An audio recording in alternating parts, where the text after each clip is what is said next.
Saudações, vigia das pessoas. Estamos vendo a série Classe VIP. Essa série tem por objetivo estudar a Bíblia diariamente. Sim, nós temos feito isso. O canal Vigia das Pessoas já publicou mais de 800 vídeos. Então aí em cima, pode olhar, conferir. 800 mil vídeos. 800 mil vídeos. 800 vídeos. Mais de 800 vídeos. A Bíblia comentada inteirinha, de Gênesis a Apocalipse. Hoje, terça-feira, 4 de fevereiro do ano jubileu, é dia do carnaval. Pode passar, cavaleiro. A câmera está apontada para a rua. Mas se o senhor quiser aparecer e falar bom dia para meus amigos. A câmera? Câmera aqui, ó, da celular. Aponta aqui a cara, fala bom dia para meus amigos. Vem aqui, ó, chega aqui, ó, parceiro. Não. O senhor não quer aparecer? Tenha bom dia. Tiozinho pensou que eu estava falando sozinho com o poste. Bom, retomando. Hoje, terça-feira, 4, dia de carnaval. Eu estava lendo a meditação do Dr. Rodrigo Silva. Ele é famoso aqui na internet. Ele também tem a Bíblia comentada. E ele fala sobre o termo carnaval. Ele fala da origem, né? Carnes levale. Como é que é? Carnes levale. Que vale a carne. O carnaval é uma festa popular. A maioria dos brasileiros gostam. É uma festa bem extrovertida. É uma festa bem extravagante. Só tem um ponto lamentável. É uma festa religiosa. Foi criada pela igreja. Veja se tem sentido isso. O país mais católico do mundo tem o maior carnaval do mundo. Faz sentido sim, porque o carnaval foi criado como um pré-preparo para o período de jejum e oração, a quaresma. Então, nesses dias que antecedem o carnaval, na semana antes, fica tudo liberado. Por isso que as pessoas vão às ruas, fazem o que fazem, e o resultado é meninos sem pai. Infelizmente não é só na época do carnaval que acontece isso, não. Tem os bailes populares de rua, os conhecidos funks da vida, onde as meninas ficam grávidas sem nem saber como aconteceu. É lamentável, estamos vivendo dias difíceis, estamos vivendo os últimos dias. Desculpa, não estou com sono, acho que é mania mesmo. Estamos vivendo os últimos dias de transtornos dessa terra. Jesus Cristo vai interferir ainda nesse milênio. A gente usa esse guia, também conhecido como lição da escola sabatina. Esse trimestre que começou em janeiro e termina nesse mês, março, estamos falando do amor e da justiça de Deus. Como Deus equilibra essa balança, tratando o tema do amor e de sua justiça. Como Deus, que é oniconsciente, onipresente, Pantocrator, como Ele permite que o mal exista. Como foi possível Deus criar o mal, se Deus é totalmente bom? Nós descobrimos nessas lições que Deus não criou o mal. Ele criou criaturas boas. E uma dessas criaturas em um dado momento, se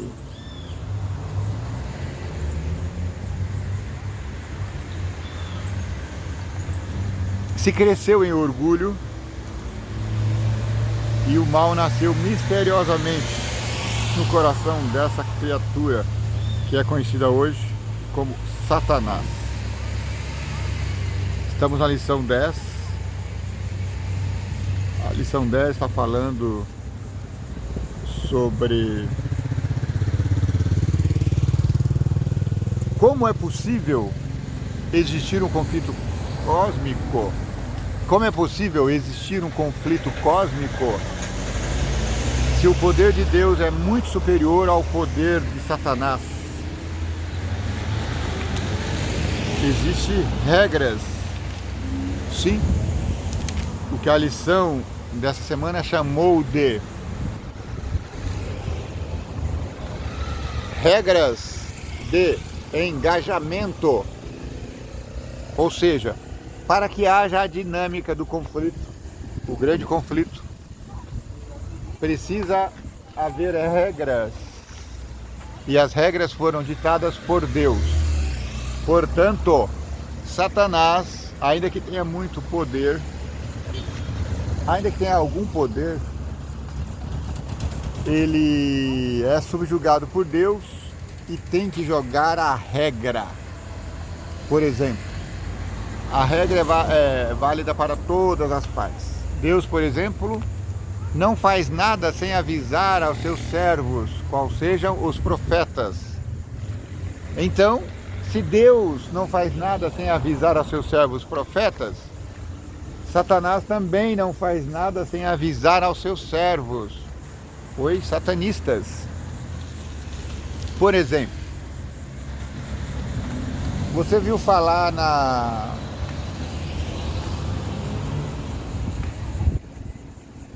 União Europeia?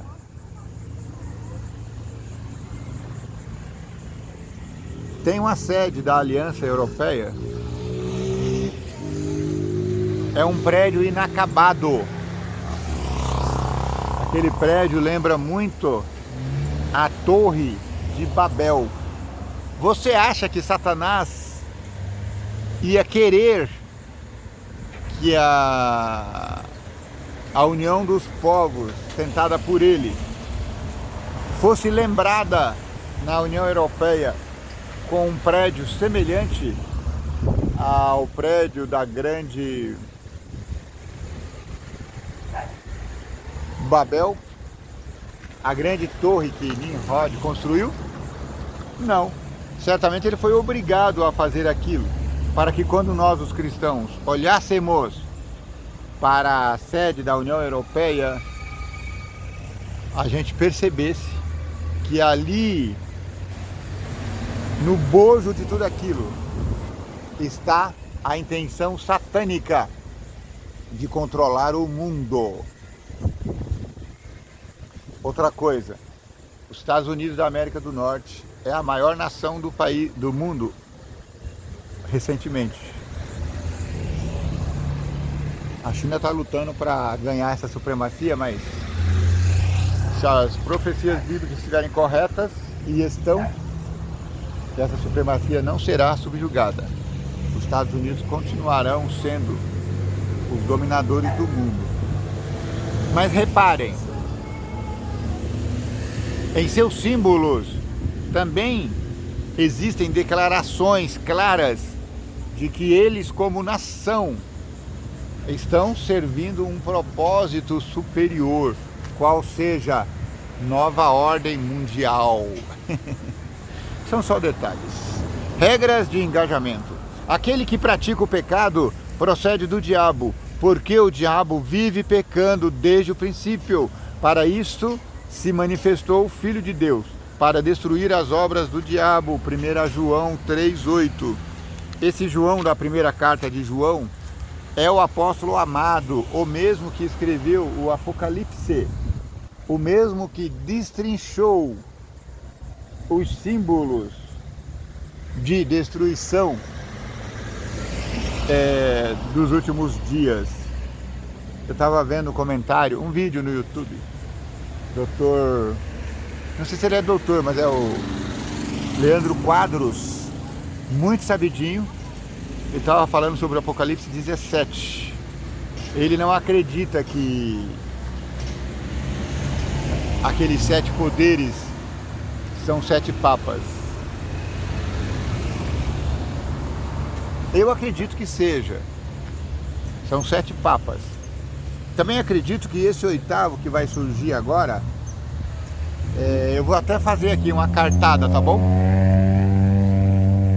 Eu vou fazer uma profecia. Não sabia que o Cícero também virou profeta? É. Eu acho que se o Papa Francisco passar dessa para melhor, sem renunciar, veja bem, se ele renunciar, o Papa eleito ainda será o 7º Papa. Se ele renunciar... Olá, bom dia. Tudo bem, senhora? Se ele renunciar, então a cadeira será ocupada pelo 7º Papa ainda. Se ele não renunciar, se ele passar dessa para melhor, o Papa eleito será o 8º da profecia bíblica. Agora eu vou dar uma profetada. Não foi Deus que me falou, é eu que estou achando. Posso estar redondamente enganado, mas posso estar quadradamente certo. Se o Papa Francisco passar dessa para melhor, muito provavelmente, e aí é o que eu estou pensando, não ouvi ninguém falar nisso, me veio a ideia agora, nessa manhã, muito provavelmente o Papa eleito, esse que vai ser o 8º, seja alguém oriundo não do mundo religioso, seja não um bispo, como tradição é, mas eu acho que eles vão eleger alguém do ciclo político. É uma loucura, eu sei, mas foi uma ideia que me veio à mente. Então vai ser assim, se o Papa Francisco passar dessa para melhor, então eles vão fazer um concílio e eleger um Papa normalmente ali entre os bispos de Roma, entre os bispos do mundo. Se o Papa Francisco morrer sem renunciar, então o próximo será o 8º eleito. Então eu pessoalmente acho que esse 8º eleito seria assim alguém proeminente do mundo, alguém tipo Elon Musk. É, meu amigo, eu estou aqui, ó, como que diz o apóstolo, eu estou aqui fazendo holucubrações. A gente pode fazer, não estou pecando. Bom dia, meu jovem. Bom dia pro senhor, tudo bom? Senhor não, pode falar você, aparece aqui. Olha como é que ele tá bonito hoje. Eu esqueci seu nome. Irmão Luiz. O Luiz, ele tem o mesmo nome do meu irmão, Luiz. Eu estou falando um assunto que talvez seja interessante para você. Você sabia que o Papa Francisco está quase passando dessa para melhor? Eu não sabia, sabia? Eu não entendo muito da... O tiozinho está quase morrendo. Você sabia que a profecia bíblica, ela fala uma coisa bem interessante sobre os papas? Eu não entendo muito sobre a denominação católica, sabia? Não, eu nasci lá. E aí, o que você tem para me dizer sobre isso aí? Eu fui dando, antes de eu falar, manda eles compartilhar, mas chega bem pertinho da câmera. Você compartilha aí, pode compartilhar. Você tá todo bonitão, você indo pra igreja? Eu tô indo pregar o evangelho aí. Menino, aproveita, a câmera tá aberta. Vai, dá a mensagem aí, vai, antes de você falar sobre o Tá papo. meio corrido aqui, mas se o senhor puder falar resumidamente aí, eu tô disposto a escutar. Eu agora tá meio baixinho porque ele é muito alto aqui. Ele é um missionário, esse menino. Sabe, eu admiro você, eu admiro a sua denominação. Eu conheço vocês há muito tempo. Antes de eu me tornar adventista, que eu sou adventista, você sabe, né? Uhum. Antes disso, eu fui evangelizado por alguns irmãos dessa igreja. Mas acabei, né? Acabou achando outro caminho, né? Mas eu admiro o trabalho. O fato de você sair, evangelizar, você deve estar indo para algum lugar, falar com alguém. Então, falando correndo a parte. Depois a gente vai ver direito, se você quiser. Apocalipse 17. É uma parte mais polêmica da profecia bíblica. Tanto é que a minha igreja não acredita do jeito que eu acredito.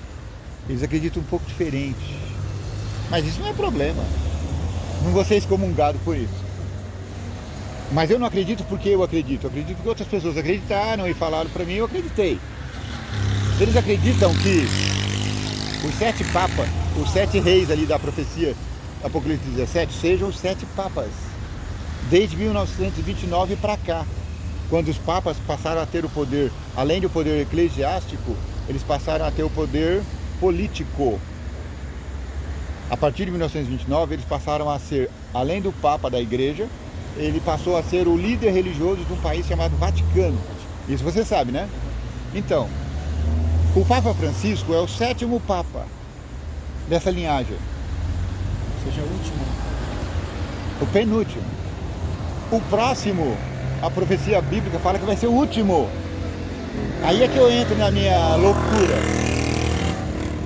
Se o Papa Francisco renunciar, porque ele está muito doente, o Vaticano vai fazer, eu estou pensando, tá? O Vaticano vai fazer um concílio e vai eleger um outro bispo de Roma, entre os bispos do mundo. Normalmente, entende? Se acontecer de o Papa Francisco, porque daí seria 7º ainda, porque ele renunciando, a cadeira de 7 fica ainda aberta. O Bento XVI renunciou? Renunciou, ele era o 7º. Então entrou um outro, virou 8º? Não, continua sendo 7º. Então o Papa Francisco ainda é 7º. Se ele renunciar, o próximo ainda será 7º. Só que se ele morrer, o próximo será 8º. Se isso acontecer, olha a minha loucura. Eu acho que o Vaticano vai se reunir e vai eleger alguém fora do bispado dos bispos do mundo. Eu acho que eles vão eleger alguém mais político, alguém poderoso do mundo, que possa exercer esse poder fascinante do 8º rei. Porque é esse que vai representar o próprio diabo aqui na Terra. E aí eu tenho um chute. Até já falei, vou repetir para você agora. Depois você vai ver o vídeo, você vai ver que eu já falei mesmo. Eu acho que se o Papa Francisco morrer sem renunciar, eles vão se reunir e vão eleger o 8º Papa. Esse sim, o último. Sim. E aí esse será alguém fora do ciclo de Roma. Será alguém poderoso politicamente, alguém muito rico, alguém fascinante. Alguém como... Fala uma pessoa fascinante do mundo. Fascinante do mundo? Tecnologia. Elon Musk.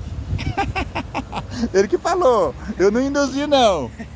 Eu acho que se o Papa Francisco morrer sem renunciar, eles vão eleger alguém como Papa que seja alguém tão fascinante quanto Elon Musk.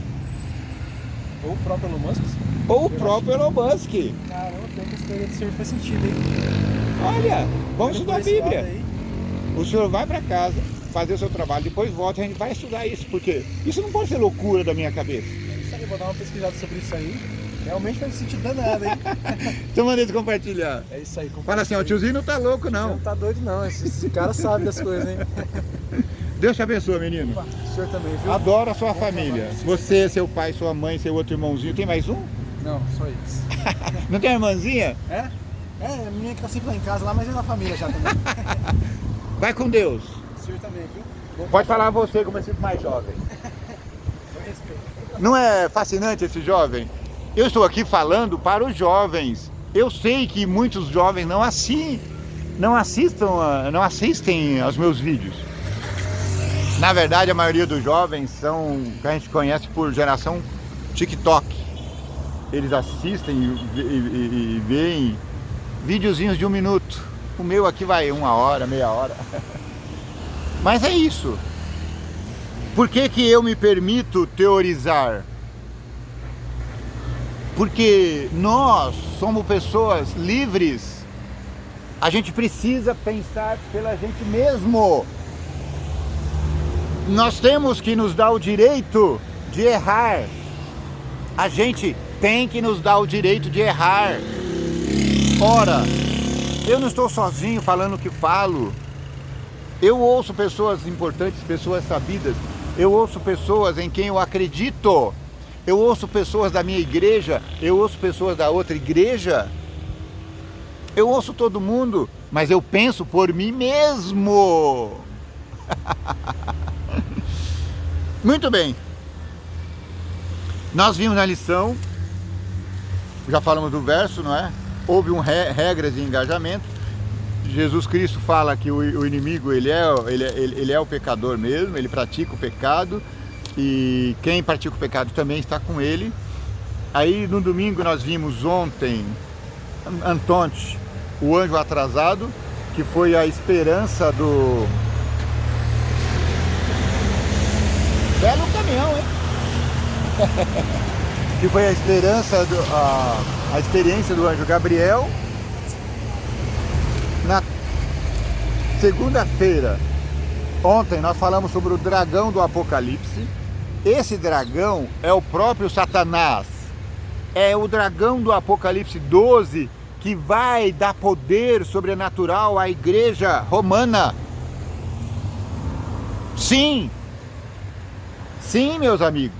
Por isso que eu tenho essa teoria maluca de que o 8º Papa talvez seja alguém fora do ciclo de Roma.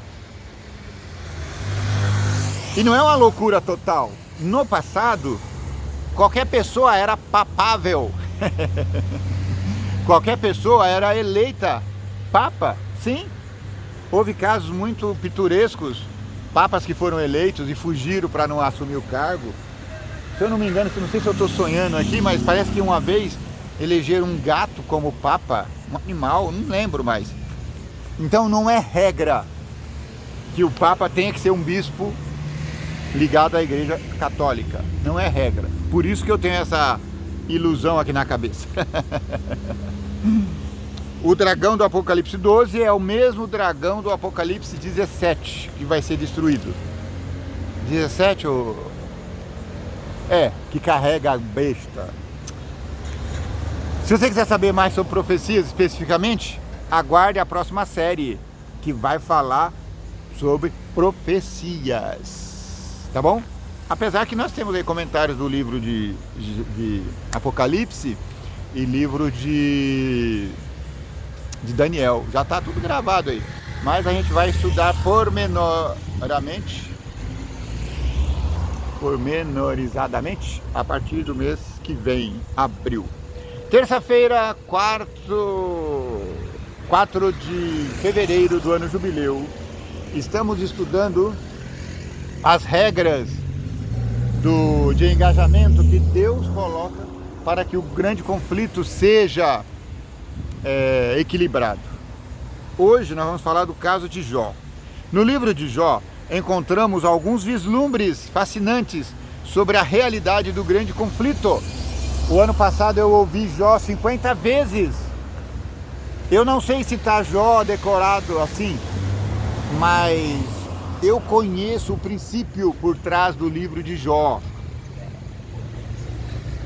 O que os princípios do grande conflito são revelados em Jó? Que princípios do grande conflito são revelados em Jó?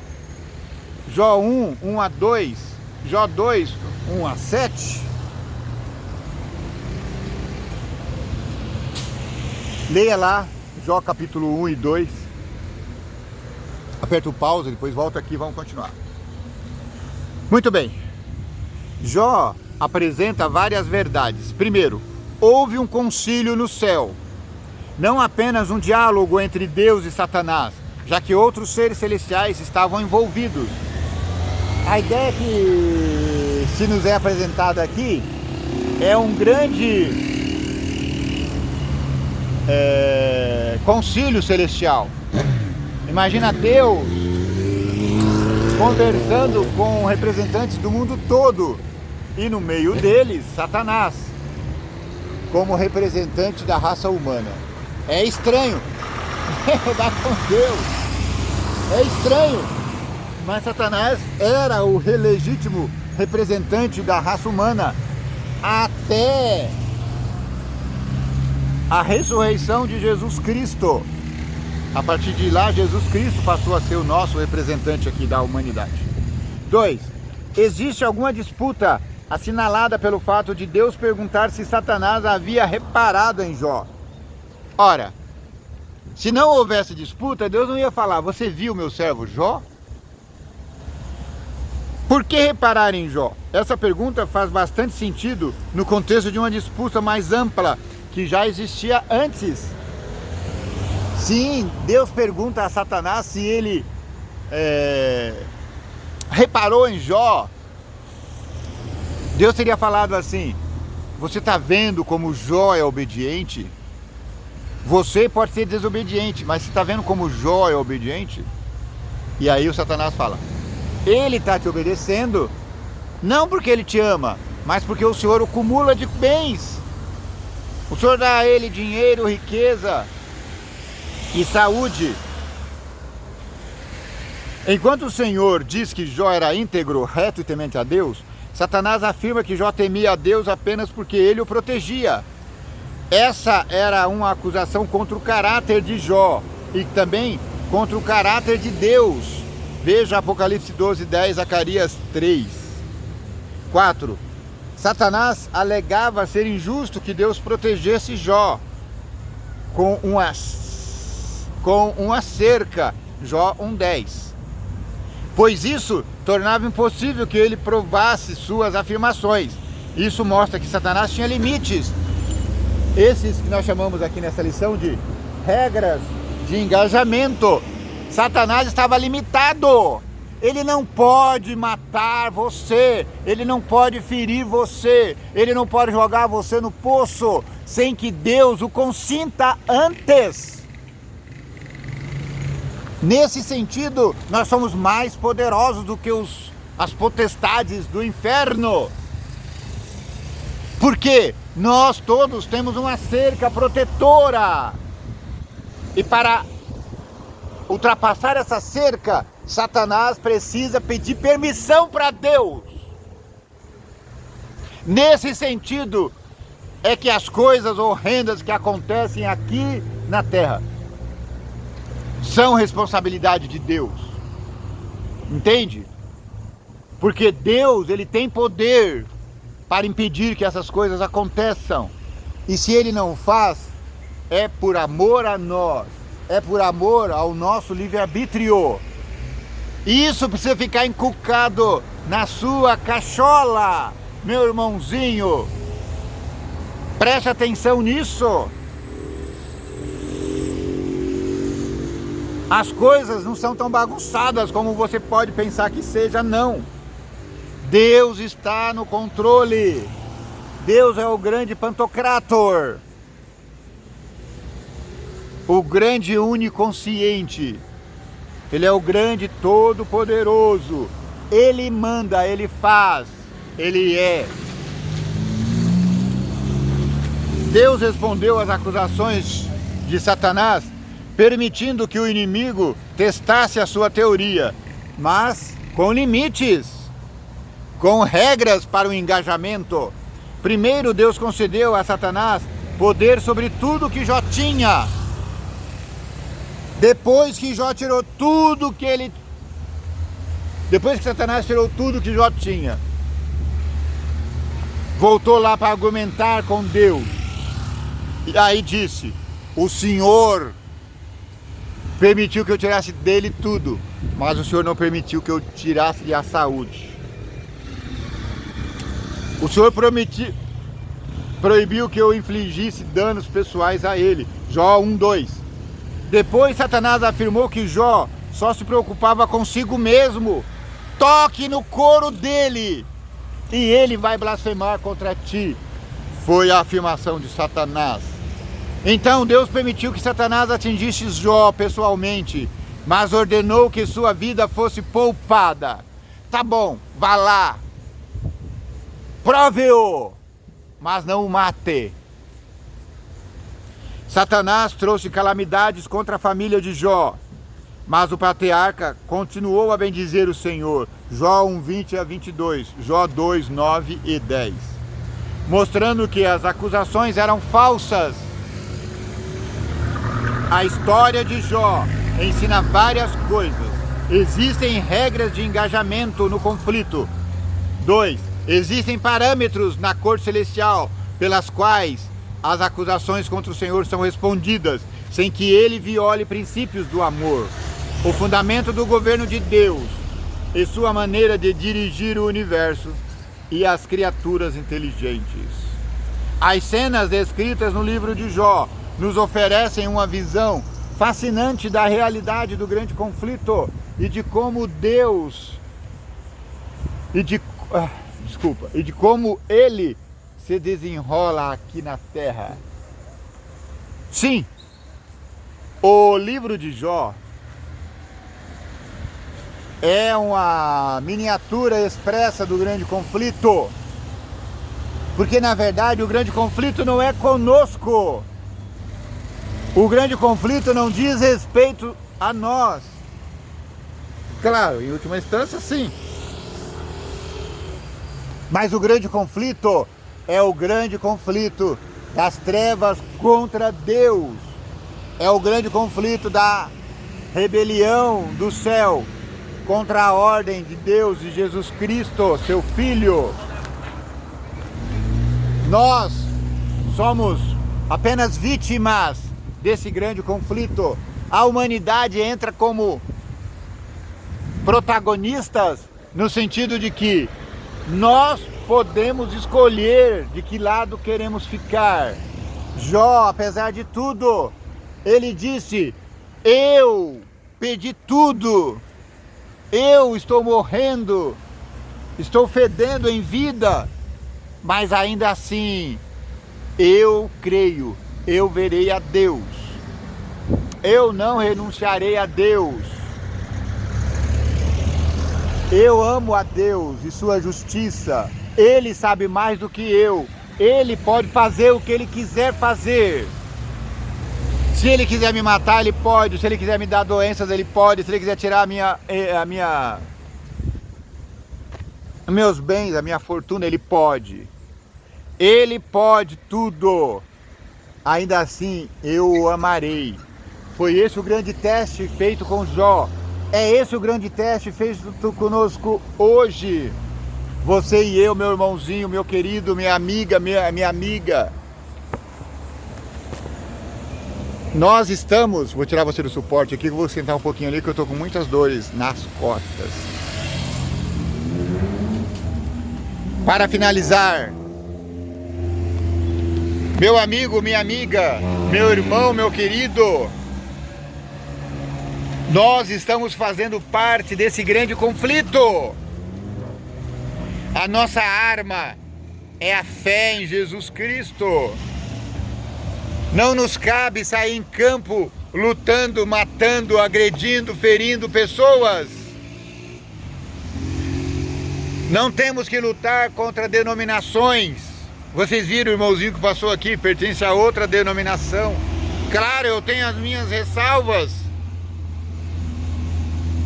Assim como eu tenho as ressalvas a todas as outras organizações. E é normal que isso aconteça. É normal que você goste da sua igreja, que você frequente. É normal que você pense que a sua igreja seja verdadeira. Porque do dia que você deixar de pensar isso, você vai trocar de igreja, claro. Eu nasci na Igreja Católica Romana e um dia eu me vi pensando se era realmente ali que devia estar. Será que tinha alguma coisa a mais que eu precisava saber? Meus pais eram religiosos. Minha mãe da Igreja Católica Romana, meu pai da Igreja Congregação Cristã no Brasil. Aí quando eu me decidi, eu estudei com os irmãozinhos das Testemunhas de Jeová. Eles ensinam coisas fascinantes. Mas eu decidi, por essa igreja que frequento hoje há mais de 30 anos,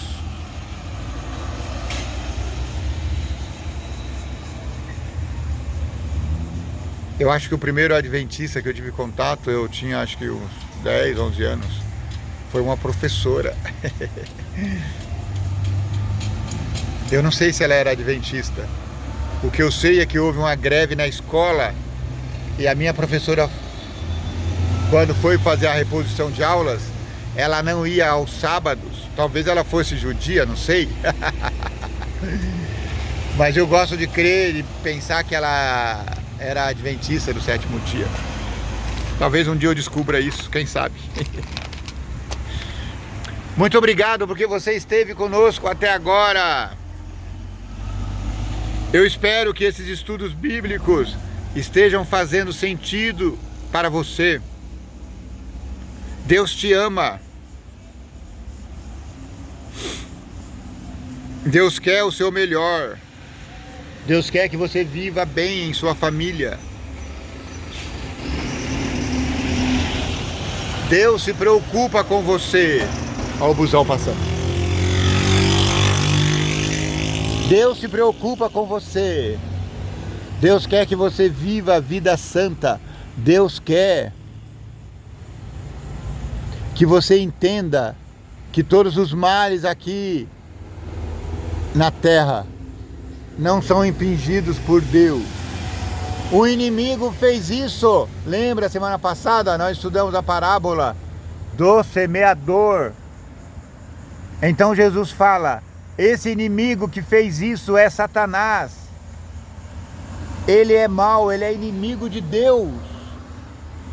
E como inimigo de Deus, ele quer destruir você. Ele quer destruir a mim. Mas ele é inimigo de Deus. Ele não é inimigo nosso. Claro, ele nos fere para magoar o coração de Deus. Ele nos fere porque quer provocar dor em Deus, em Jesus Cristo. Muito obrigado pela fineza da sua audiência. Inscreva-se no canal se ainda não aconteceu isso. Dê o seu gostei ou não gostei. Compartilhe o vídeo. Alguém pode estar precisando nesse feriado, de repente está triste em casa, sozinho, solitário. Por que não estudar as verdades bíblicas para o nosso tempo? E o nosso tempo é esse hoje. E o nosso tempo de Jesus voltará ainda nesse milênio. Que o vigia das pessoas te abençoe e te guarde. Que o vigia das pessoas tenha misericórdia de ti. Que o vigia das pessoas faça resplandecer o teu rosto sobre ti. Que o vigia das pessoas te dê, não pouca, mas muita, muita paz.